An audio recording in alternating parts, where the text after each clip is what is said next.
Hey everyone, I'm Megan Olivi, and thank you so much for joining us on the Watch List UFC 217 edition. I'm joined by the Senior Vice President of Talent Relations, Mr. Sean Shelby, who is responsible for putting all of these great matchups together. UFC 217, probably one of the most talent-rich cards we've put together. When you look at Madison Square Garden and you look at the cards we put on there, these two have both been big. Is it something where you take extra time in thinking about who you're putting on, where you're putting them? So we always try to put together the best card possible. With that said, there's something special about MSG. It does bring the fighters out of the woodwork. They are passionate, you know. I don't think I've ever had more phone calls about getting on a card than I have about, you know, the 200, right? And then there's MSG. The nostalgia about MSG. You know, fighters want to be on that card and they're passionate about it. And I think in part that's why we end up with such good cards too, is that fighters go out of their way to make themselves available. Even the prelims are great, but let's jump right into it because there's 3 title fights. George St-Pierre versus Michael Bisping. GSP, by just a couple of days, he'll be shy of 4 years to returning to the octagon. Michael Bisping also out for over a year. His last fight was against Dan Henderson. How did this one come about? Because there was so much talk about different opponents, whether George was coming back or not.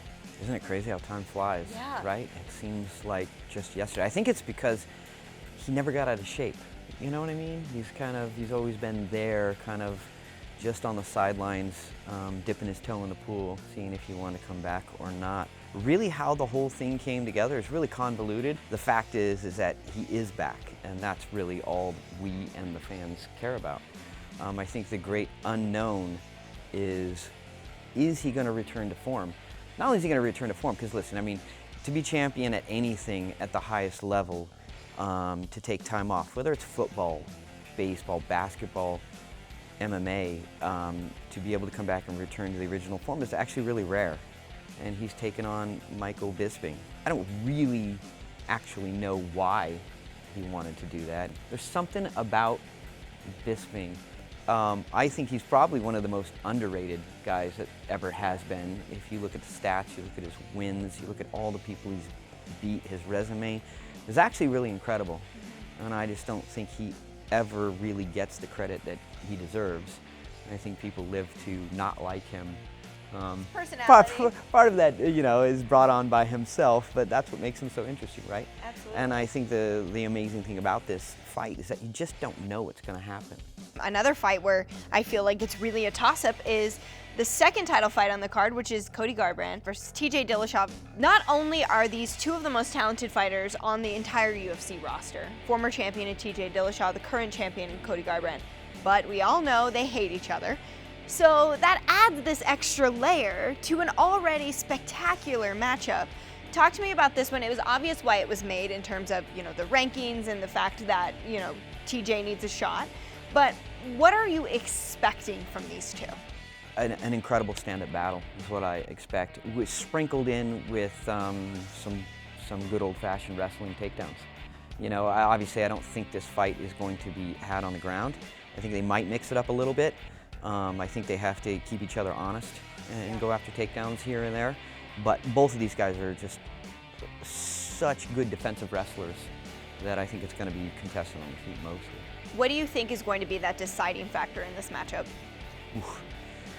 I really think it's going to come down to speed. I really just think whoever is faster, I think they both have, listen, these two, you know, Cody being the boxer that he was, you know, and TJ with his incredible footwork, I just think really it's going to come down to speed more than anything. Not power, not movement, not anything, just how fast these guys are.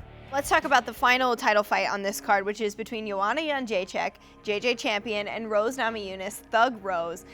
These two, first of all, you gotta love their personalities because they're two of the sweetest women you will ever meet. But then once they get into fight week mode, they're a little bit scary in those face-offs. They're both savages. Yes, yes, perfect word. They are, they're savages. You know, as my job, it is, and I've always said this, it's my job to get the champion beat. Sometimes there are people there, like Anderson Silva was one at one time when Joe was putting all his fights together. And now somebody like Joanna, it's just, you rack your brain and you're like, can I find anybody, even 2 years from now, that I can bring in that can work their way up and hopefully one day they beat the champion. Joanna's that person. She's a savage, and it was caused me pause because I'm like, is there anybody out there that can give her a run for her money, you know? I think Rose is a complete fighter. And if there is anybody that has the tools to do it, it is Rose. She's a talented striker. She's a talented grappler. Slick submission. She's slick, she's innovative, she's creative. My problem with Rose is that if she just lets it flow and lets it go, she could beat anybody in the world on any given day. She could be standing in front of you and flying armbar, flying triangle you. She's got all the tools, she just needs to let it go. I believe that if Rose is on and she's 100%, she could beat Joanna. Well, that one's going to be great at 115 pounds. A matchup that I think fans are really pumped that was made because we kind of saw it unfold on social media as Wonder Boy and Jorge Masvidal, Stephen Thompson and Jorge Masvidal. Yeah. What people don't understand is that we have talks behind the scenes all the time, right? And the second either they or we come up with a match, and like I talk to George Masvidal everywhere at all the fights. You know, he's a man of the people. He's out there shaking hands and kissing babies, right? So I see him at the fights and we talk, we chat. We talked about that actually for probably about 4 or 5 months. It's always a fight we want to put together. One, it's just a great, legitimate, amazing, striking matchup. I mean, on the surface, that's what it is, right? Sure. But I think that's selling him short. Wonder Boy, obviously, I think he's on the surface is a throwback. He's a striking genius with a karate base, and so that's what makes him unique. And then I think, you know, you have Masvidal, who I've always said this. I think he's probably one of the most underrated fighters of all time, and I think that the fights that he loses is in large part due to, I think he's so comfortable in there that sometimes he's just inactive. I really think he actually really likes being in there, and he doesn't want to finish the fight too early. This could call me crazy. He doesn't want to finish the fight too early because he's so happy and comfortable being in these fights. I think he gets lost in there sometimes. And I think if George is really on top of it, there's very few people, if any, better at 170 or any weight.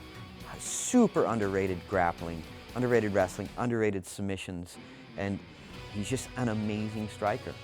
You know, so you have this disciplined boxer against this karate striker. Yeah, this is just, forget rankings. This is just an amazing striking battle between these two. One more fight, and this one's really fun. James Vick, the Texecutioner, versus Joe Duffy.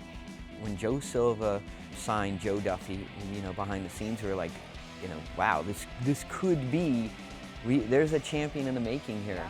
These are two of the best guys in the division that don't have a number by their name. Whoever comes out of this fight and wins this fight, even though they're not fighting a ranked fighter, so to speak, they deserve a number by their name.